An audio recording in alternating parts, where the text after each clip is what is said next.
ও হচ্ছে লালি, আর ও হচ্ছে আমাদের পাড়াতেই থাকে। প্রচন্ড সুন্দর একটা বাচ্চা, মেরে পাটা ভেঙে দিয়েছে, তাই জন্য আমি, আমার এক বান্ধবী আর পাড়ার আরো কজন, তারা আসতে পারেনি। যাই হোক, তো ওকে আমরা ট্রিটমেন্ট করাতে নিয়ে এসে,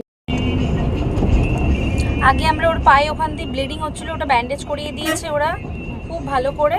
তারপরে এখন আমরা লিখে দিল কি এক্সরে করতে হবে, এখন আমরা এক্সরে করাতে যাচ্ছি। এক্সরে করিয়ে এনে তারপরে আবার এখানে আসবো।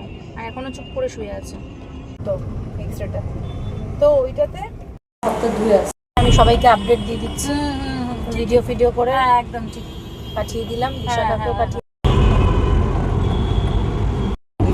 শুয়ে থাকো মা, শুয়ে থাকো, এখন শুয়ে থাকবে, এখন ও নড়াচড়া করিস না, শোনা, শুয়ে থাক মা।